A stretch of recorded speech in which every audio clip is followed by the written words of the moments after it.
Hello, Polyfam! Freakslang here, hoping that you are all having a wonderful day. Mine has been great! I'm still so surprised with Pidgey's performance in this run. And it looks like I was not the only one. Thanks for all the support and appreciation in the comments. It's so wonderful to share ideas, speculate and have fun with all of you. You are awesome, and I'm more pumped than ever to keep producing and improving my content. It is well known that sequels tend to be bad, but as Pokemon fans, we know there are exceptions to that rule. I think today's protagonist is one of them. You seem to believe that too, and I can understand why. That's bad because I hate this bird with all my heart. Why? I think that's because an unfortunate combination of coincidence. It was the rival's bird choice in my first game, Pokemon Yellow. Its appearances in the anime weren't the kindest either. Do you remember that episode when Ash saved a group of Pidgey from the tyranny of a Spearow flock? I suppose my younger self couldn't forgive this species for being real bullies. Despite despising this feathered creature, I know he has his strengths compared to Pidgey, especially for this kind of challenge. First off, a little recap on the rules of the challenge. I can only use my starter Pokemon in battle. I cannot use any items in battle, just a Pokédoll to skip the Marowak Ghost in Pokemon Tower. I can only battle against the mandatory trainers to progress through the story, not leveling or repeating battles for experience allowed. If I get stuck in a battle fighting normally at least 10 times, I can do a perfect battle, where I will repeat each turn until I get a miss for my opponent and a critical hit for us. If that isn't enough, I will use a rare candy and repeat the process until I can get through. If you like this kind of content, make sure to leave a like, subscribe for more upcoming challenges, and ring the bell so you are notified when that happens. With all that out of the way, let's take off! This video will feature the Feathered Devil Drill, the Doom Fossil's right-hand man, Spearow, the tiny bird Pokemon.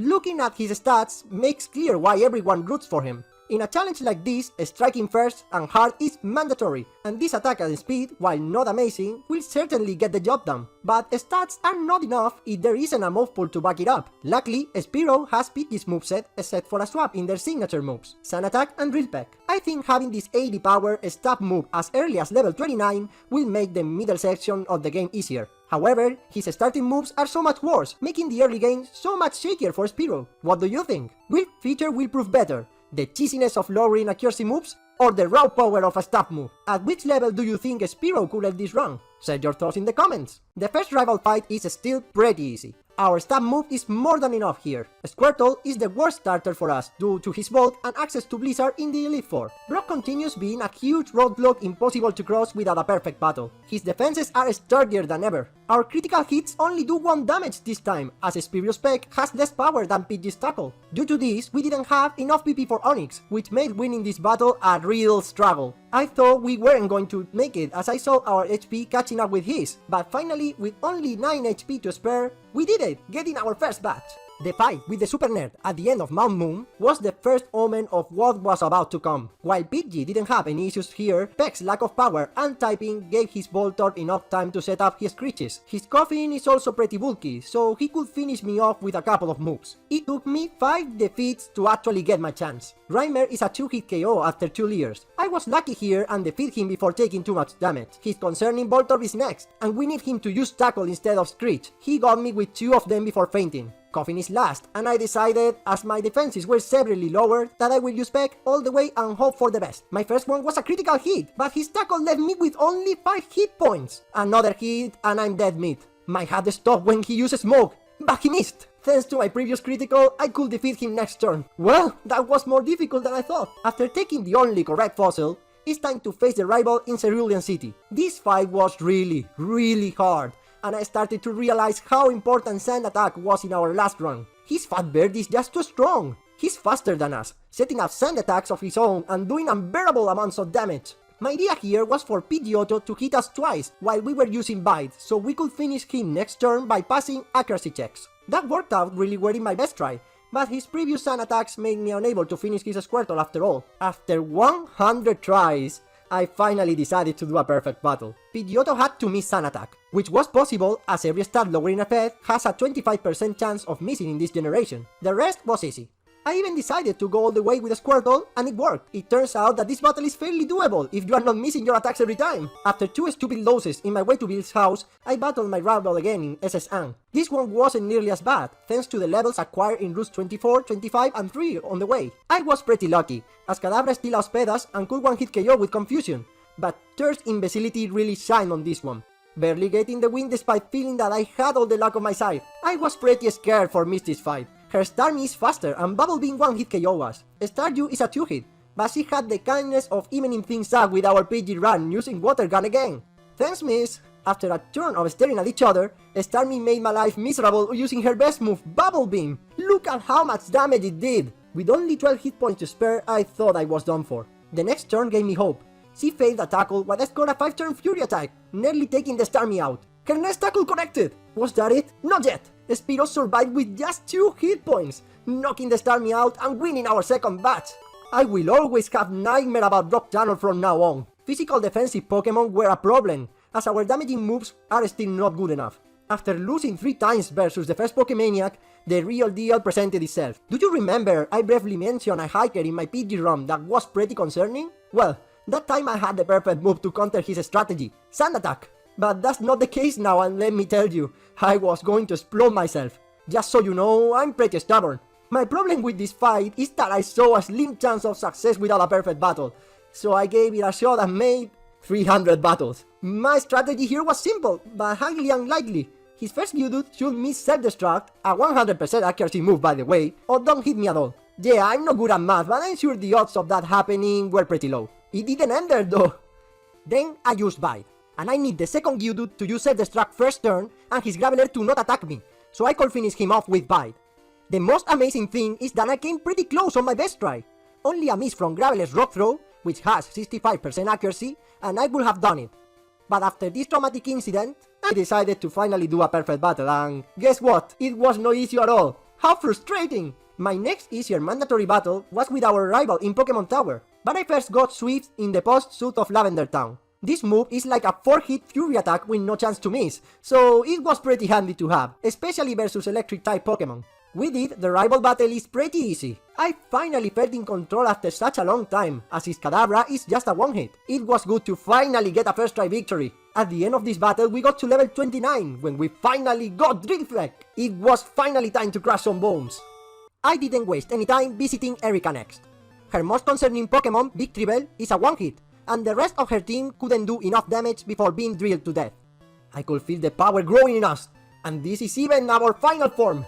We stumbled versus the Rocket in Sylph on my leveling up route. Battles are much less predictable than with Pidgey, so we could get some unfair losses that would add up in the score. A couple of levels later, I am finally ready to face the Lightning American. The battle turned out pretty easy, as my higher power let me score 1-hit KOs versus all his Pokemon except Raichu. I'm sure I could have tanked one of his electric attacks, but I'm happy I didn't have to find out. The scariest battle come out now though. Both the Sylph rival battle and Koga were really painful for Pidgey to face, but this time I had a plan. First off, I improved my chances of 2-hit KOing by stacking on proteins. I decided to spend some time at the casino too, to get the TM for Substitute. With some luck and these items on my side, Koga was the easier choice of the two, as his Weezing could self-destruct while I'm on a sub. Was that right? Let's find out. The luck I had on this was insane, guys. His first coughing was pretty insistent, breaking my sub twice before going down thanks to a critical drill peck. Where are their small screens when you need them? Next one is Mach, and it is a 4-hit. His Minimize wasn't scary since I had Swift. He used Disable instead, blocking my Substitute. I hope he doesn't hit me at all. Luck struck again, as I got another critical hit, bringing him down to KO range. Not only that, but he didn't attack me. Again! And I recovered my sub usage next turn. Oh, Lord Helix, I felt your high five meme. I level up them, and with that Drick Peck is nearly a 2-hit on his next coughing. Koga made me use my last sub, despite wasting 2 turns Bruno style before his ace came out. My Substitute was ready, and that's all that mattered. Could I end up my luck streak in a high note and get him to blow up on the first turn? He used a smoke instead and he missed! He did it! He killed himself! Wait, what? Why didn't he die? Yeah, I'm sure you are pulling your head out just by seeing me, but I was completely shocked when I found out. Now I need him to miss or I'm done. He used the smoke again and missed again! What were the chances of all of that happening in one single battle? First bat in our first try, baby! After the fiasco of trying Blaine early in our PG round, I didn't even bother. Our rival in Sylph was our best bet, which didn't make it any easier. His video went down fast after doing what he did best, throwing sand all around. I level up now, finally getting access to agility. I set it up versus his Growlithe, so I could be faster than his Alakazam. Luckily, his Ember wasn't enough to take my sub off, so I could finish him off before making another plushie. One hit later, Alakazam came out. Will this be a one hit? It is! His defenses can't cope with that mighty peck. I felt pretty confident going into Blastoise with my sub on. I needed him to use Withdraw. He tried to bring it back, but it was too late. 3 hits were enough to finish his giant turtle off. This battle cost me some tries, but with good luck against the Growlithe, everything should be fairly consistent. Giovanni has gained some of my respect back as a Mafia boss after this couple of runs. Like, his battles have been hard for my poor birds. Not because of you, Nidorino, but thanks for letting me solve, buddy. Luckily, his Kangas can use Rage, giving me enough time to set up. 2 hits were enough, but we didn't have our solve facing his scariest Pokemon, Rhyhorn. I feel so strange saying that, but it's true. After boosting, our defense was high enough to stay in a sub after 1 stomp. We needed 4 hits to take it out, so I put some disco music for him to move his booty. We are in a sub facing the Nidoqueen, and I could finally calm myself down. I won. She's a 2 hit, so there's no way she could knock us at that point. Well done, little feather devil! I felt pretty confident facing Sabrina next. Her first Pokemon, Kadabra, is the scariest one, as he outspeeds us and can do big damage before our setup. Spearow's Deadly Gaze was too intimidating for Kadabra to take one of our moves out. What a boss! He tried to get revenge of us too late, the almighty Beak got him good. We can safely set up versus Mr. Mime, as we conveniently level up here, and this clown is sort of a pacifist, a mural artist if you will. He created a full apartment with all those barriers, so taking him out took a while. After murdering Scott's true alter ego, check out his channel in the description by the way, you'll thank me later.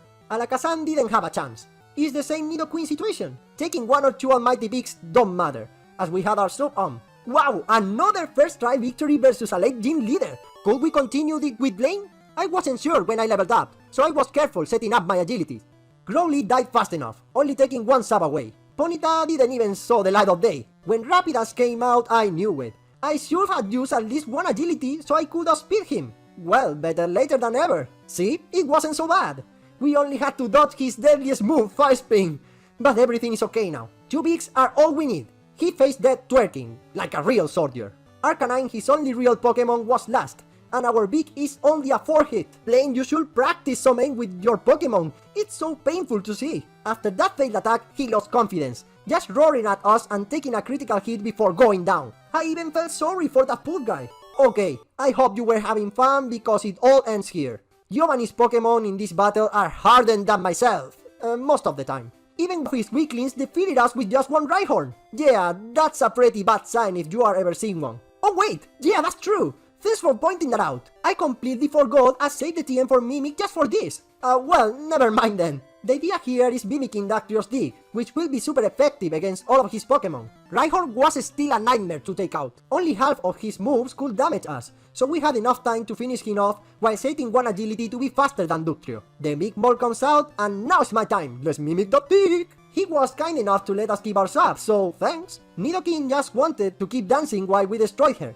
Nidoking, however, didn't sleep well that night and immediately locked himself into trash, breaking our sub. Lucky for us, both of them are 2 hits. His last Rhydon can barely touch us, so it's only a matter of time at this point. That's it!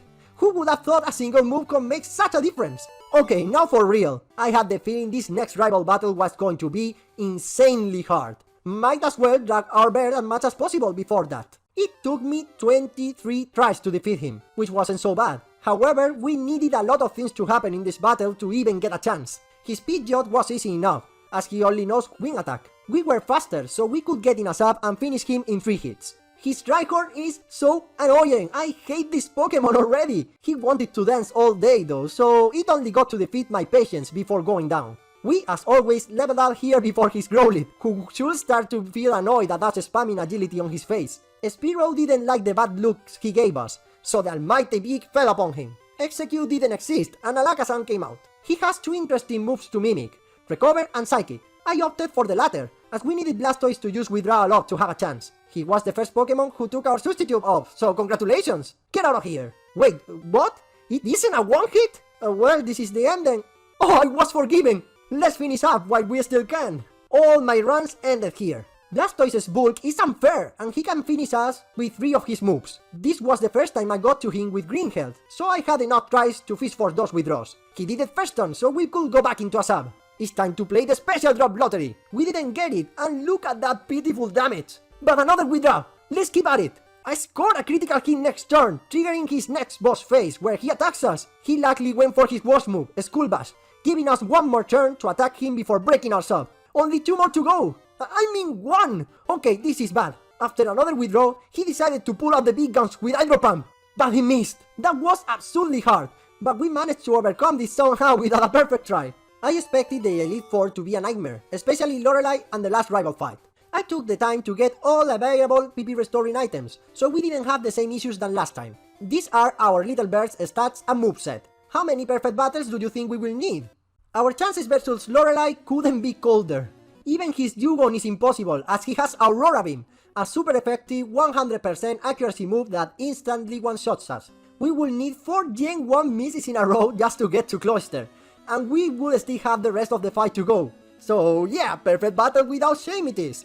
As I said, every move in this generation has a 1 in 256 chance of missing despite having full accuracy. We just need to farm those while slowly taking Dugong down. Luckily, the fight gets so much better after that. Mimicking Cloister's Supersonic let me get more free turns so I don't lose my insanity.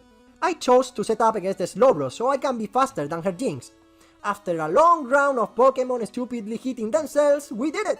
Bruno Sonix's could be a concern for physical Pokemon like Spearow, but I saved a secret weapon just for this. Toxic will let me finish them while not wasting all my Drill Peck PP. I could swap it for Substitute later, as I had another copy of the TM to relearn the move. I used it right away. Onyx one-shotting us with Road Throw was a scary thought. Bruno showed us his incompetence by using Rage, letting me set up. I'm still at green health facing his Hitmonchan. Here I mimicked his Ice Punch for his next Onyx. I shouldn't have, as this puncher can hit us for super effective attacks with 2 of his moves. However, I got an X-Defend first turn, great! My Drill Peck was still a 2-hit, so it just depended on his move. Mega Punch! Could I survive that? Barely! Just 8 hit points remaining, this is bad. Hitmonlee's defenses are not as high, so he went down in 1 hit. Can Ice Punch one-shot his next Onyx? My special is too low. I was at the mercy of this giant snake. Another X-Defend! Thank Lord Healis that you're stupid, Bruno. Machamp only has 1 damaging move, Submission. But if he hits us, it's over. He used Leer. I think it's hard-coded to do this in his first turn, but I'm not sure. Another Drill Peck is not enough. We are screwed. Another X-Defend! I think Bruno took pity of me for that poor decision against Hitmonchan. This win feels so dirty, but I took it anyway. Egg Attack was a real nightmare in our PG run, but for us it was just a bad dream. I had a high-risk, high-reward plan here, to mimic her first Gengar's Hypnosis. With it, I could set up, outspeeding all of her Pokemon and making them unable to move. However, Hypnosis just has 60% accuracy, so could we do it? Gengar started out strong, taking more than half of my HP with Nightshade. After mimicking his move, he hit a Confuse Ray, making us miss. This looks really bad. He wanted to finish us with Hypnosis, but he made the mistake of pissing off the Grumpert. Spearow uses Badassery to avoid his move, snap out of confusion and hit his Hypnosis. Let's show them how this move should be used. Spearow's skill was incredible, fully setting up while scoring another sleep. The Almighty Beak scared Gengar off, switching places with Golbat. Spearow didn't care, even letting his new enemy to strike first. With just 16 hit points left, he put him to sleep. Golbat betrayed Gengar, switching out for him to find his death. The Windbat couldn't escape from the Almighty Beak any longer. By the time Hunter came out, Spearow was tired of playing. After a very hard beak, Hunter pushed Arbok in. Nobody can withstand the terrifying psychic power of Spearow's gaze. Even in their sleep, they try to run away, just to find death by the beak. Any Pokemon will be terrified of her last Gengar, the embodiment of nightmares. But Spearow is not any Pokemon. Just 1 gaze was enough to petrify the little Shadow, who couldn't do anything to avoid his death. Wow, this looks so much easier than it should have been. And we did it in our first try. Nothing is impossible for our feathered killing machine. Well, nothing except Lance. This battle was the worst kind of hard. The one that makes you believe it's doable without perfect battles. After 200 tries, I knew I underestimated his Gyarados. Half of his moves 1-hit KO us, and he takes 4 hits to kill, so just passing here was truly a miracle. Their Dragonairs didn't give me an easy time either. That's because my only chance depended on getting into Aerodactyl with a sub on. However, they were not going to just stare while I 2-hit KO them. They have both Slam and Hyper Beam, which could be devastating. I only got to his Aerodactyl 5 times, and my strategy was to mimic Supersonic to make him waste enough turns and slowly wear it down. It was so much better to just mimic Gyarados Hydro Pump, which I did in my perfect battle. Gyarados had to use Leer while I set up War Agility, to outspeed both of the Dragonairs and Aerodactyl and mimic his move before breaking it down. Dragonair's agility was the best outcome. We still outspeed them after that, so it was okay. Hydro Pump was close to a 2-hit on Aerodactyl, so he just needed to miss Supersonic or take down once and get a critical hit. I was getting nervous. This was the first time I got to his Dragonite after hours of grinding. I had enough attacks and BP restoring items, so I just went for the kill. I could barely scratch him. I'm glad I did this perfect battle. It was impossible to finish him before he could have used a Slam on Hyper Beam. And with that, we did it! Little Bird, you are doing great! I realized a funny thing after watching my PG run. I could have finished that fight without a perfect battle. There was a way I needed to try now. Did it work? Let's find out. His Pidgeot isn't as scary this time. He could damage us with both Sky Attack, easy avoided with a sub, and Wing Attack. I used Agility first so I could outspeed Alakazam. Now I only needed luck while subbing. This was so annoying. He only took my sub once after that, doing 2 useless moves and a try for a Sky Attack. I wanted to finish Alakazam quickly. He's a 2-hit even with a critical hit, so he just needed to use one of his non-damaging moves. Oh, that's a bummer. But it's okay, that's why we have a sub. Another big and he was history. Rhydon gave me enough time to do 2 crucial things. Get back into a sub and mimic his Horde Drill. Yeah, that's right! I know this is cheap, but it's an available strategy, so we went with it. Only 2 tries to finish his Rhydon, this is awesome! I switched it up after failing twice to Arcanine, giving him enough time to hit a takedown. We had only 1 HP left! Could we do the rest of the fight like this? I felt Lord Healy's high five here, as Arcanine used Roar. My substitute was for Executor. He likes to use Barrage a lot and we cannot one-hit KO him. We need him to miss any move. And he did! Let's finish him off quickly! Blastoise, he says, came out. And it is all a matter of luck. We move first, and he will always use Blizzard. It has 90% accuracy in this generation, so its chance to miss is really low. But that's the only thing we can hope for. We only need 1 hit, please. The first one missed, and his Blizzard did it as well. Okay, another shot. I was so nervous here. Spearow wasn't, however. His perk started glowing, and after a high screech, he went for Blastoise and connected! Just like that, with a super almighty beak, it was all over. I really thought this was a reset. The odds of everything that happened in the later part of the fight is so amazing. I could record and show you guys something like this. I can't think of any better way to end this run. I'm so proud of this little boy. I think that I even like him a little now. Okay, this is the moment of truth. The battle between these 2 pigeons felt really close, but it's time to finally find out which one has come out on top. And that is Pidgey, but for the slowest of margins! I must say that the gap between them should be much higher.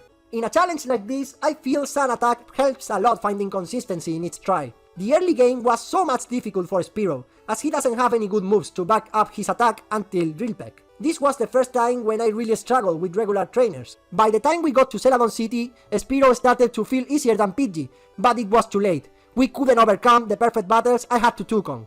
My routing and strategy were so much better this time, which made me waste less tries than with Pidgey. This is why their gap should be much higher. If I remade the Pidgey run now, I could make him use 1 or 2 perfect tries less. I think that's not the case with Spearow. This is very close to the best he could do. Hundreds of tries in each of the most difficult battles prove me that. Despite losing to Pidgey, I think Spearow was a really good Pokemon most of the time. His high attack and speed let me brute force wins if possible for Pidgey to face. He also has all the Pidgey's utility moves but Sun attacks. I think that trade-off is worth it in the long run. The Elite Four felt so much easier this time. It was so satisfying to get rid of both Bruno and Agatha on my first try. That's all for today.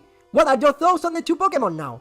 Did I miss any strategy that could have given Spearow the edge? Which Pokemon would you like to see me do a challenge with next? I am already working on another double battle, so stay tuned for that. I hope you enjoyed this journey and I see you all in the next challenge. Okay guys, I need to go now. I said I will invite Spearow to a drink to celebrate. He's really frustrated after how the battle went, so I need to cheer him up. Are you ready, bud? Let's say goodbye to everyone. Bye!